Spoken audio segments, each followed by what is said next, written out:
Hello बच्चों, स्वागत है आप सभी का पीवाईक्यू सीरीज में। आज यहाँ पे हम लोग पीवाईक्यू सीरीज में डिस्कस करेंगे नीट 2026 का क्वेश्चन पेपर बायो का, और ये पेपर कोड 11 है।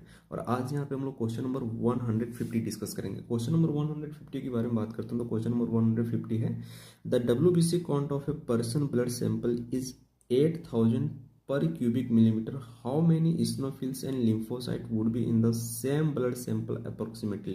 यानी कि क्वेश्चन ये कह रहा है कि एक पर्सन है जिसका ब्लड सैंपल लिया गया, जिसमें WBC 8000 पर क्यूबिक मिलीमीटर है, ठीक है।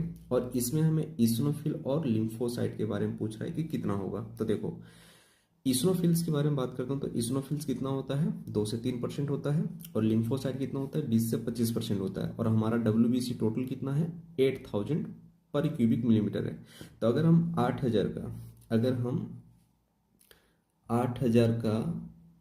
अगर हम 2% निकालते हैं, ठीक है, तो कितना हो जाएगा भाई, 2% निकालेंगे कितना हो जाएगा, 160 क्यूबिक पर मिलीमीटर हो जाएगा। यानी कि ठीक है, 160 क्यूबिक पर मिलीमीटर हो जाएगा, ठीक है।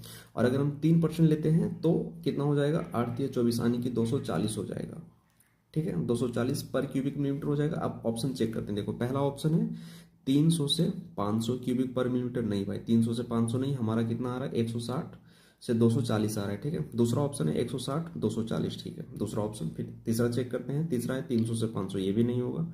चौथा 100 से 120, ये भी नहीं होगा। यानी कि हमारा एक ही ऑप्शन मैच कर रहा है, ऑप्शन नंबर 2, ठीक है। अब लिम्फोसाइट को भी चेक कर लेते हैं। लिम्फोसाइट कितना होता है, 20 से 25% होता है, ठीक है। तो अगर हम 8000 का 20% निकालेंगे होगा 1600 होगा। और अगर हम 8000 का 25% निकालेंगे तो 2000 होगा। यानी कि हमारा जो लिम्फोसाइट है वो कितना होगा, 1600 से 2000 पर क्यूबिक मिलीमीटर होगा। और हमारा जो इस्नोफिल्स होगा वो 160 से 240 पर क्यूबिक मिलीमीटर होगा। यानी कि इस क्वेश्चन का ऑप्शन नंबर 2 जो है वो करेक्ट होगा। क्लियर है। अगर ये वीडियो आपको अच्छा लगता है दोस्त तो लाइक करना, बहुत अच्छा लगता है तो कमेंट करना। फिर मिलते हैं नेक्स्ट वीडियो में, तब तक के लिए बाय बच्चों।